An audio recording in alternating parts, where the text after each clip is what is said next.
A year ago, the death of George Floyd re-escalated the Black Lives Matter movement nationwide, sending millions of people to the streets demanding the reconstruction of the policing system.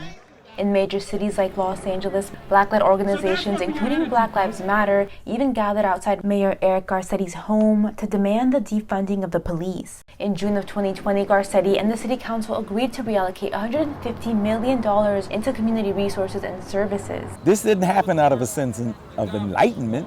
It's because of Black death. In my generation, it was Emmett Till. And every Black person in every generation, there's been a Black death that have been horrific, that have been impactful, that has been shameful.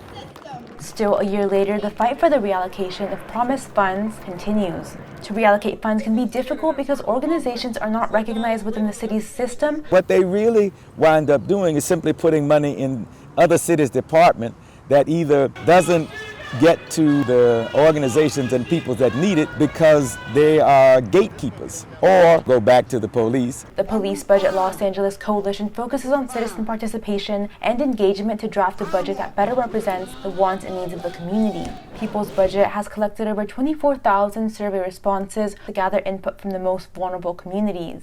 The LAPD requested a $67 million increase to their budget after recent reports show the department's failure to respond to riots and protests. The additional funds would create a bureau specifically designed to handle protests and assemblies in the future.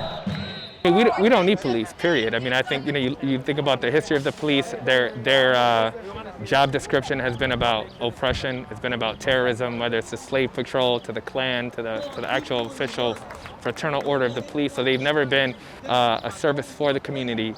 Black Lives Matter organization responded with a march in the name of George Floyd and other lives lost to police. Protesters gathered in Pan Pacific Park and made their way down 3rd Street to the Fairfax district, closing off the intersection. They called for the defunding of LAPD and demanded funds be distributed to the people. Similar to Black Lives Matter, Say Their Names Los Angeles supports and aids people affected by state-sanctioned violence. The recent shooting of Isaias Cervantes by Los Angeles Sheriff's Department brought outreach to the community members and furthered their calls for the abolition of police departments. They're trained to kill our community. They're trained to racially profile us, to intimidate us. They're not here to defend us, right? Ultimately, we live in a society that's unjust, unequal. They're here defending that. They're here defending private property and the rich. So there is absolutely no way in hell that they'll ever represent our community or our community's interests. We as a community need to defend one another. With the addition of funds directed towards the LAPD, Black Lives Matter and People's Budget LA prepares to continue fighting to fund the community at large. Their latest accomplishment, Measure J, assures an additional portion of LA County budget is invested in community resources. They plan to hold the city accountable, assuring funds are received by the community and frontline organizations. From Los Angeles, California, I'm Samantha Aguilar.